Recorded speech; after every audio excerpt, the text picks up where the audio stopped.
All right, Alex, over here in Orange County, California, it's going to be 70 degrees, which is pretty much what we expect today. If it's anything below that, we complain. Anything higher than that's too hot. But Hal, do you want to go ahead and lead off with ideas for past clients, for your sphere, and what's really working for you? Yeah, so one of the things we always, what I feel like I always hear, and we don't do the best job of, and we're improving. I think we're all of us can always improve our communication, right? Is that hey, I've got all my sphere, I got my database, but I'm not calling them or I'm not in front of them enough. I don't know if you can on YouTube, if you guys can just kind of raise your hand or say yes if you kind of agree with that. Um, so one of the things that we like to do is, you know, half of our business last year came from YouTube, and the other half came from Sphere and referral. We're not cold callers. We're adding that to our as a pillar, so forth. So with that, we stay in front of our Sphere in probably three different ways. Phone calls, not enough. Uh, Actual email newsletter once a week. We're on social, so we do social media videos to be able to stay in front of our sphere, and then we do client events as well, and we try to do call quarterly. That would be a good cadence for us doing all those things. But I saw something the other day that really resonated with me that because I feel like a lot of times we won't call our database because we're like, hey, I haven't talked to them in forever. And with that, I feel bad. I feel guilty and I don't have any value to bring. At least I do. I don't know if anybody else does or not, but I feel that way at times. But I saw this and I thought it was really compelling and an easy thing for you to take away today because that's the thing we want you to be able to do. Those of you who have taken time out of your busy schedule to come here today is to take some actionable items with you. Like Justin said, take like 2 to 3, implement those. So I'm going to give you this one email that you can execute and implement this afternoon. I do not say that I created it. I got it from Tom Toole, who got it from Jimmy Mackin, who got it from Tom Ferry. So, but it's actionable. So make sure you got your pen and paper ready, or you can type real fast, and I'll go through it with you. Basically, it says, first line, no introduction, which we've learned through Cheplack as far as how our email should go. She's going to say, I'm setting aside a few hours this week to put together home equity reports for my clients. Then you want to do enter and do a line break. These reports are more comprehensive and accurate than what you'd get from an online tool. Again, enter, line break. Can I send you one for your home? Line break, and then let me know, ... Happy New Year, your name. You can have MailChimp. If you have a CRM, you could send that real easily, and guaranteed somebody's going to raise their hand, and that's going to get you in a conversation with them about real estate now or in the future. So I thought that was powerful for me this week. I want to be able to share that with you. You can send that to past clients. You can send it to not past clients, your forever clients. That's one thing I was going to say too. Your clients, past, present, future, are going to be forever clients. Just take past out of your vocabulary on that front. So that's what I've got for you. I know I've got 2 other people that are probably even stronger than I am on this, and I want them to have their time. But listen to this. Get in touch with your database. There's money in your database. Absolutely. So hopefully that was helpful. Absolutely. All right, Austin, maybe let's hear from you. Something that we can take away you wanted to share with the group here. Yeah, I've got a few notes written down here to talk about our sphere business, and it's been somewhere around 60 to 70% of our business over the last few years has came from past clients, referrals, our sphere, and we try to serve our clients at a high level and create an experience for them. But on a personal level, we become friends with our clients that we have and our forever clients, like what Hal said. And so I think of the relationships, you guys, that I have in the business that I've created over the last 15 plus years, and how did I create those relationships? And I try to go back and I look at the solid relationships that I have, and those were built by doing the right thing for people, showing up, answering my phone, all these things that these guys are talking about right now, and making sure that I'm intentional about my touches. And we didn't compare notes before we spoke, but Hal took a little bit of my thunder away. And if you're providing a market analysis for your clients, they're interested in what the value of their home is. So figuring out how you're going to add value to your clients after the closing that is authentic. If there's big news in the market, be the first to tell them about it. You got something to call them up and talk to them about. Did you hear about X, Y, and Z in our marketplace? Or did you hear about the national things that are going on right now? And what does that mean for our marketplace? Lead with education and value. And once you put all this work in place with what you're doing with these people, you got to have a CRM. You got to have systematic follow-ups that we're bringing value to people. So just a couple other quick notes that I have. We have our systematic touches. We have our newsletter. We have CMAs that we'll do for people. And the last thing that I'll say real quick here is when you get a chance to meet somebody new, you set that expectation that you're there to serve them at a high level, and you want to be able to get referrals from them in the future. And you don't get those by asking for those. You get those by showing them. Show the people that you care, and they're going to automatically send you referrals in the future, or be proud to refer their family and friends over to you.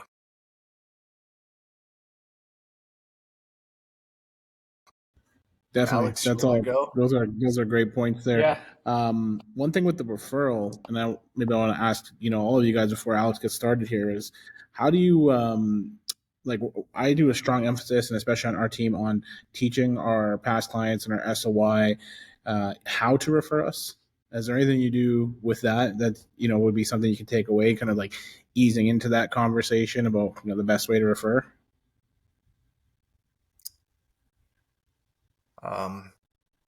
Those other two guys. What I do there is if I get a phone number from somebody, hey, or I'm going to 100%, I'm going to call them 10 out of 10 times. Hey, my friend Hal is looking to buy a house in such and such area. I told him he has to get in touch with you. I say, here's his phone number. I know I'm going to call him. I find when my phone number gets given out, that it doesn't reach, 1, 2 out of 10 times I get called. So that's one big thing that I like to focus on with what you're saying there, Austin, is really educating people on how to refer us. Yep. Any thoughts on that from anyone? I completely agree with you. And I think that when people tell us, and we've all had those situations where, somebody says, "Oh, I gave your name out." And I'm like, well, I never heard from them, so I'm not sure if that happened. People forget, and it's our job to follow up and serve these people at a high level. And if our past clients have set the expectation that, hey, John is my guy, he's going to be giving you a call, he did a great job for us, they're greasing the skids for you a little bit. And then when you follow up in a timely manner, it's a lot easier conversation. Yeah, absolutely. And I think that it's tough. Yeah, go ahead, Hal.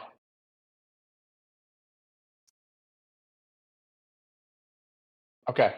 So for us, what I would say is that, getting referrals, and you're absolutely right. In the beginning, I was taught that go ahead and hand out your business cards to everybody and people are going to call you. I think in my entire history, maybe one person's called me from a business card. It just doesn't happen. So what we have in the system that we have in place is that inside of my Gmail, because we use Google, there is already a template ready to shoot off so that it creates actual proof over promise. And what I mean by that is that it has a link to all our reviews. It has a little bio about our company. and it also has our 4-phase buyer process. All of that's already in an email. As soon as someone says, hey, I'm going to give your information over to, John, and he's looking to buy over there in, let's say Irvine. And so what we do automatically is like, all right, what's, John's email? I'm going to go ahead and shoot this off. It's going to have all our information, because you have no idea on how they're referring you, because it's not their job to know how. We have to train them to make it a lot easier and be like, after you send that, they're going to, automatically already have your email and be like, what's the best way to get in contact with John? And I'll just drop a quick message to do an introduction. Once you take them through this process, it makes it a lot easier and makes it way more likely that you're actually going to be able to work and serve at a high level of this person that, they've referred out to you. So that's kind of what we've put in place in our business. Hal?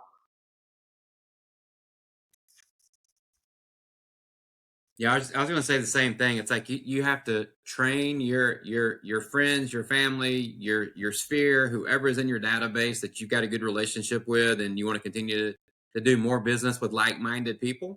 That's one of the things we always say in our consults is, it's like, we want to give you a 5-star experience so that you're going to refer us to other people. We love working with people like you. So you're going to want to be able to, even if it's a text message, like say, hey, send me their contact information via text so that I can reach out. Because if you wait on the consumer to do it, it's probably not going to happen and not happen well. And then one thing that just popped up to me on the sphere side of things is like one of the things that we've done is we will do for anybody that's in our sphere, whenever we've got their birthday, especially, we'll do like the day before their birthday. Chris and I, or at least one of us, will pick up our phone, we'll turn it around, and we'll actually either do a happy birthday message, or we're real corny at times, and we'll actually call and we'll do the video and we'll actually sing to them. So we'll sing happy birthday to them, and they get the biggest kick out of it, and you always get a wonderful response. So it's that's one of the things we do for our database. Al, I'm expecting a happy birthday song from you this year, just so you know, now that you put it there. Yeah, I got to make sure I go through Facebook and get everybody so I don't forget. So if I don't, I meant to do it the day before, the day after. Don't do it the day of, because if you do it the day of, everybody else will tell them happy birthday. So to be memorable, do it the day before is the ideal spot. But if you happen to forget, do it the day after, and they'll still appreciate it. We do another thing that we like to add in, and I'd like to hear if you guys do this, maybe even for your past clients, because they become your SOI as well. But like, how much snail mail are you still focusing on? Are we still doing any of that? Like, I know for our team, we send birthday, home anniversary, happy holidays. So we're right in the mix with everybody there, except for home anniversary. We're the only person that's wishing them a happy home anniversary. So we're unique in that one. And then we also we have Canada Day. So being in Canada, we'll send that. And we send St. Patrick's Day as well. So those are kind of like we're just doing that. So is there any snail mail you guys are sending that's a value? Yeah, we do the standard just listed and just sold, but I like the idea, and we have a pretty good list of people that are on our email for our newsletter, but then we have people that are old school that they do snail mail. So I think mail is still there, and people appreciate something authentic showing up in their mailbox. Yeah, Alex, I agree. You send any? Yeah, for us, we're not doing the home anniversary, but I actually learned this from my friend Shane Todd, that we do send out holiday cards. So there's 4 holiday cards that actually go out. No one sends a happy Halloween card, but we send happy Halloween. We then I'll go ahead and then send a happy Thanksgiving, Merry Christmas, and then we do a Happy New Year. The reason we do 4 cards is that, let's say you haven't talked to your past clients or your personal clients in a while. This is the perfect primer to get back on the radar. And then it's the perfect time to reach out in the new year with Happy New Year. So it really primes the pump to get you in a position to be not only remembered, but to be in their focus again. Yeah, and then right from there, you're running the simple "Did you get it?" talk track that we talked about yesterday, guys. Like, did you get it, right? Because you're sending that piece. Did you get it in the mail? With the birthdays, we actually include a small gift in it, and we also do it on St. Patrick's Day. We send a $1 scratcher ticket in the envelope with it. So on the birthdays, it's wishing you a happy birthday. Hope you hit big on this one. $1 scratchy. Most you can hit is $1 most times. And then on St. Patrick's Day, we're just, hey, here's wishing you the luck of the Irish this St. Patrick's Day. Hope you hit big on this one, right? $1 scratcher ticket. So that's something that I think people could easily, if you're just starting out or if you're on a team, like you could easily rip that off and implement it from us right now. Like it's not hard. I have my Nonna doing it. She writes the cards by hand and seals the envelopes, put the sticker, sends it in the mail. It's gone. Like it's, now that I'm at the size I am, obviously if I was just starting out, I'd be able to do it. But yeah, that's something I think you could take away from us right now. Yeah. Well, and I think you guys are right. It's like everybody's inundated with email. They're inundated with social media. They're inundated with all these other types of communication from the community. So, sticking out via snail mail or even a good old phone call or direct video text message is going to set you apart and kind of raise you to the top of awareness to them. So, yeah, I like that a lot. We're not doing a good job of snail mail, so that's something we can implement for sure. What about, if I could ask you guys about your B2B relationship? So the mortgage broker I started using, I knew him from before. We were both in real estate, but we weren't really tight. Now we talk all the time. We're super tight. He's become part of my SOI. Do you have business-to-business relationships that you would now consider your SOI and you're getting, good responses and good referrals from? And also, how would you recommend starting something like that, like a good prospect of something like that? Yeah, so I'll take that one real quick. Yeah, go ahead. Go ahead, Austin. Yeah, let's hear Austin, and then Alex, you could answer after. Yeah. So for us, regardless of who the person is or what their stature is, we're serving those people at a high level. But I have business to business partners around town that are not necessarily in the industry that are referring their friends and family to us, and it's because of the level of service that we're doing, and that's something that I talk about a lot is business owners, in our area that are small business owners. They've got 50 to 200 employees. Those are great people to stay in touch with because they're always hearing about different situations coming up, and so I've been able to create those relationships again just by doing these things that we're talking about and making sure that I'm providing an excellent level of value to those people. We do have lender partners. We have title people that will refer deals to us as well. So that has worked out well. Something else that we've gotten a decent amount of business in the past is from asset managers at banks. And those are on some of our larger transactions that we do when it's a distressed property or foreclosure or something like that. But regardless of who that person is or what they are, we're taking care of them and we're serving them at a high level. And so that's just what it goes back to. You never know who you're talking to on the other end of a phone. Alex, yeah, what do you have that question there? Yeah, so I would say, business owners, and also we do have very, solid lending partners that we've been working with for some time. At the end of the day, the mortgage brokers and lenders, they probably experienced a downshift in their business just like we have. So we're all in the same boat. But when they can see how thorough of a process that we have in place, they are more willing to refer to us because they know at the end of the day, we're going to support them. We're going to refer whoever, their client right back to them and, be in their corner. So anytime like we make the call to, a potential buyer, and we know with this buyer, they're connected with a lender, that's the first call we make. We make that call as, this is Alex. I'm working with our mutual client, John. And we wanted to go ahead and make that introduction. From there, you build off that relationship, you deliver at a high level, and they know that you're going to get it to the finish line. And that's exactly what they want, especially in this market. And it's something that we've used, time and time again. Yeah, that's great. Okay, I think that's a lot of value here. So if you have in the chat there, if you have any questions for the guys here, 3 different markets, 3 different perspectives, various sizes of companies and different approaches. please put it in there, kind of anything that pops to mind, so we can get it answered. But in the Hey, meantime, John, I'd like to I do thank have a these three guys. script. Yeah, I do have a script I want Oh, to let's share hear with it. the group, if that would be helpful. So in the Please. beginning, I will tell you that the brokerage said, go ahead and then reach out to your friends and family, and then they're going to refer you all these people. But remember, you had very little experience. And I personally hate bugging my friends or family for real estate. Are you looking to buy or sell? You don't really want to do that.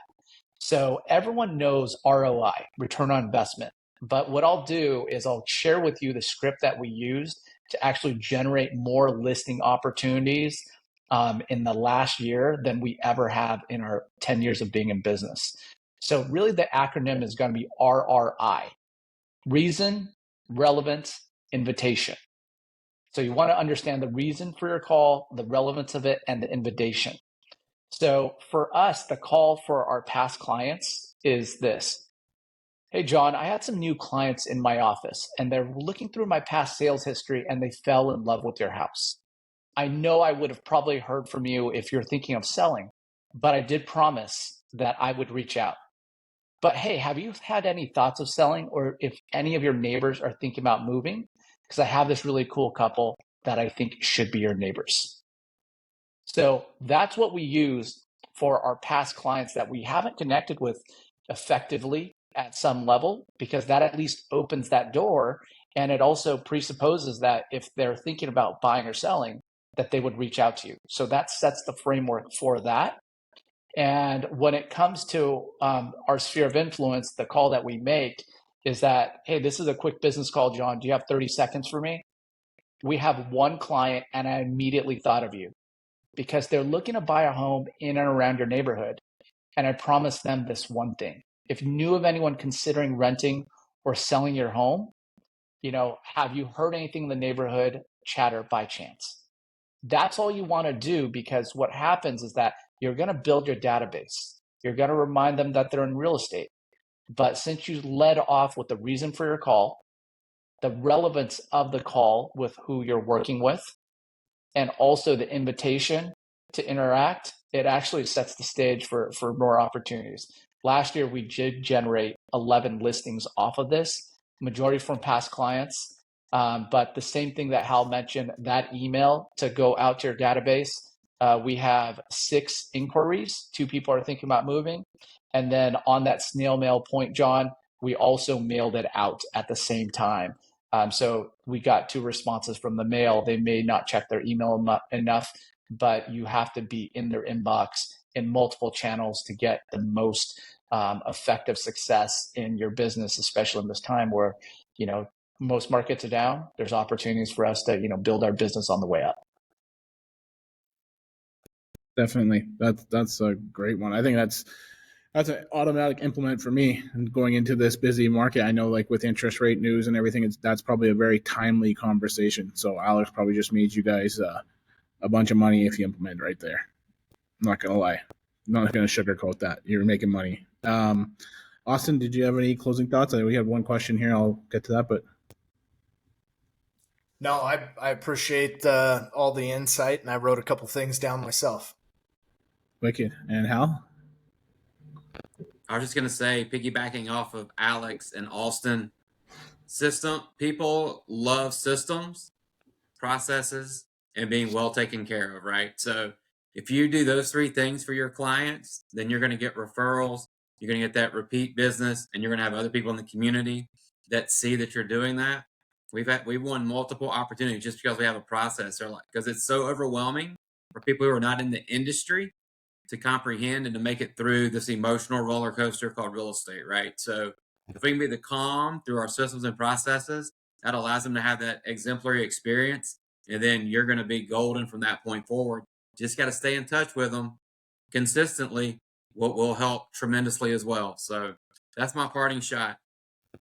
All right, guys. Well, I want to thank, on behalf of everybody watching and myself for being on this. I want to thank Alex, Austin, and Hal for joining and giving us their knowledge and their time and all those tidbits that we can implement. So, guys, thank you very much. And, have a great day.